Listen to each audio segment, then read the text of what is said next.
10 दिन में 1 किलो वजन कैसे कम करें, 7 दिन में 7 किलो वजन कैसे घटाएं, बिना डाइटिंग के वजन घटाने के तरीके, वजन घटाने वाली दवाइयां कौन सी है, क्या ओज़ेम्पिक 2 महीने में 10 किलो वजन कम कर सकती है। इस तरह के दर्जनों सवाल इंटरनेट पर पूछे जाते हैं और जब से भारत में ओज़ेम्पिक के इस्तेमाल को मंजूरी मिली है, लोग इसे वजन घटाने के शॉर्टकट के रूप में देखने लगे हैं। तो आज कड़क सेहत में इसी पर बात करेंगे कि क्या वजन घटाने वाली दवा ओज़ेम्पिक किसे लेनी चाहिए, किसे नहीं लेनी चाहिए। कड़क सेहत के दूसरे सेगमेंट में हम जानेंगे कि रोजाना फोन इस्तेमाल करने से भारतीयों की याददाश्त कैसे कमजोर हो रही है। और कड़क सेहत के तीसरे सेगमेंट में हम डॉक्टर से जानेंगे कि ऑफिस में बैठे हुए लोगों को हीट स्ट्रोक कैसे हो रहा है। नमस्ते, मैं हूं आयुष, हमारे हेल्थ शो कड़क सेहत में आपका स्वागत है। चलिए शुरू करते हैं।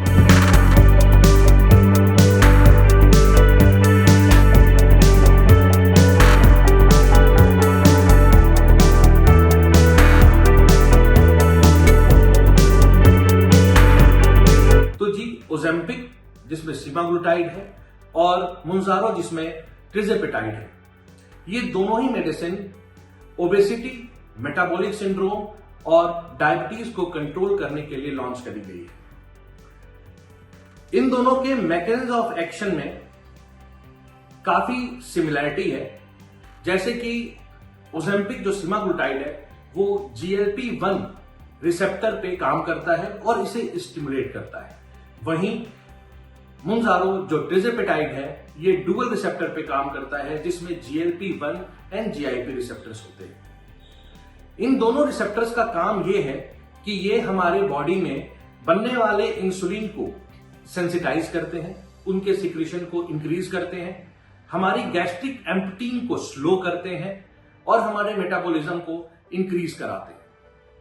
ये हमारे सेटाइटी सेंटर जो भूख का दिमाग में केंद्र है उस पर भी असर करते हुए हमारे भूख लगने की टेंडेंसी को भी कम करते हैं।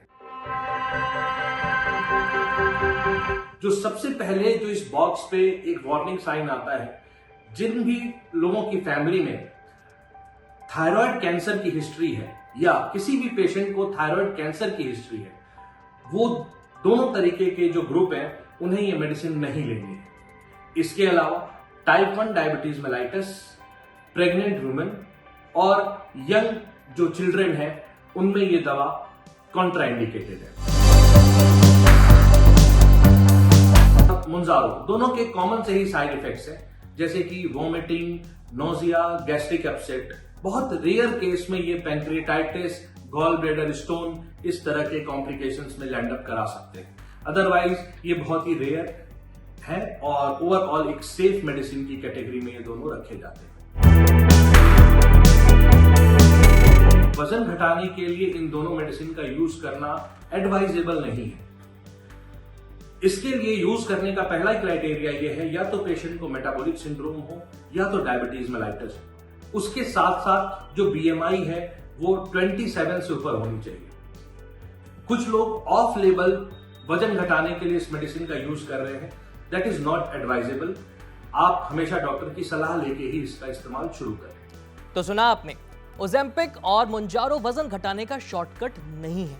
साथ ही ऑक्सफोर्ड यूनिवर्सिटी की ब्रिटिश मेडिकल जर्नल में पब्लिश हुई एक रिसर्च में यह सामने आया है कि इन दवाओं से वजन कम तो हो जाता है, लेकिन जैसे ही इलाज बंद होता है, आप दवाइयां लेना बंद करते हैं, वजन बहुत तेजी से वापस बढ़ने लगता है। इसलिए वेट लॉस का शॉर्टकट ढूंढना अब छोड़ दीजिए। रोजाना एक्सरसाइज कीजिए, अच्छी डाइट लीजिए, 6 से 8 घंटे की नींद लीजिए और फिर भी समस्या आ रही है तो डॉक्टर से जरूर मिलें।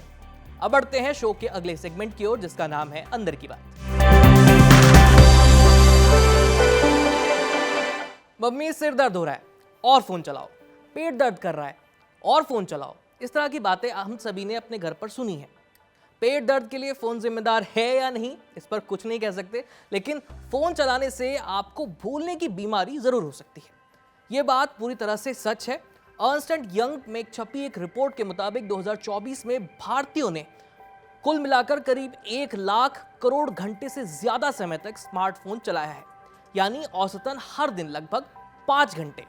इस समय का करीब 70% हिस्सा सोशल मीडिया, गेमिंग और शॉर्ट वीडियोस देखने में चला गया। रोजाना इतना समय मोबाइल पर बिताना भले ही आपको नॉर्मल लगे, लेकिन इस आदत के कारण डिमेंशिया जैसी खतरनाक बीमारी का खतरा बढ़ रहा है। साथ ही ये घंटों मोबाइल पर बिताने की जो आदत है, इसकी वजह से हमारी नींद, दिमाग और आंतों तक को नुकसान हो रहा है। सबसे पहला असर पड़ता है हमारी नींद पर। रात 11 बजे इंस्टाग्राम स्क्रॉल करना या आधी रात को नोटिफिकेशन चेक करना भले ही आपको मामूली लगे, लेकिन शरीर इसे खतरे की तरह देखता है।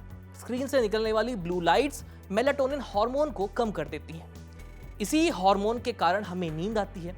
हार्मोन का कम होने का नतीजा है कि नींद की क्वालिटी खराब हो जाना। रिसर्च बताती है कि जितना ज्यादा हम रात में स्क्रीन देखते हैं, उतनी ही खराब हमारी नींद हो जाती है। ये नुकसान सिर्फ सुबह की सुस्ती तक सीमित नहीं रहता। ब्लू लाइट हमारे दिमाग के न्यूरॉन्स पर असर डालती है, खासकर उन हिस्सों पर जहां यादें बनती हैं और स्टोर होती हैं। इसे सीखने और याद रखने की जो क्षमता है वो कमजोर हो जाती है। साथ ही शरीर का सर्कैडियन रिदम बिगड़ने लगता है, जिसकी वजह से सूजन बढ़ाने वाले केमिकल्स जैसे कि इंटरल्यूकिन 6 ये बढ़ जाते हैं, जो डिप्रेशन और दिमाग की दूसरी समस्याओं को पैदा कर सकते हैं। भारत में करीब 72% छात्र स्कूल के दिनों में 8 घंटे से कम नींद लेते हैं।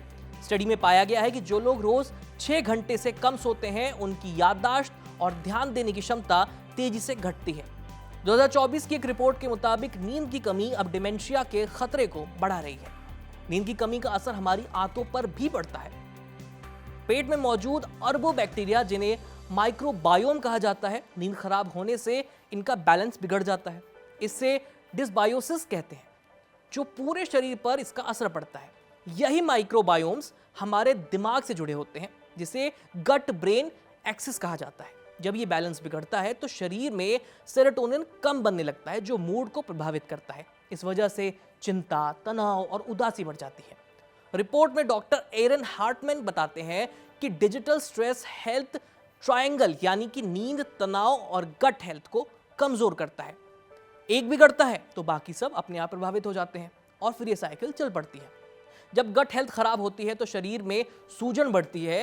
ये सूजन दिमाग तक पहुंचकर न्यूरो इन्फ्लेमेशन पैदा कर सकती है और अल्जाइमर जैसे जो गंभीर रोग हैं, उनका खतरा पैदा कर सकती है। लगातार स्क्रीन देखने से दिमाग का वो हिस्सा भी प्रभावित होता है जो फैसले लेने और खुद को कंट्रोल करने में मदद करता है। डॉक्टर जॉन इस स्थिति को डिजिटल ओबेसिटी कहते हैं। हर नोटिफिकेशन हमें डोपामीन का एक छोटा सा डोज देता है, जिससे धीरे धीरे हमें लत लग जाती है। लेकिन अच्छी खबर यह है कि आप इसे रिवर्स कर सकते हैं।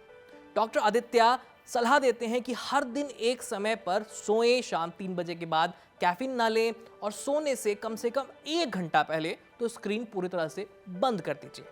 फिलहाल इस सेगमेंट में इतना ही। अब बारी कड़क सेहत के आखिरी सेगमेंट की, यानी रोज का पोषण, जिसमें आपको मिलेगी न्यूट्रिशन के बारे में जानकारी।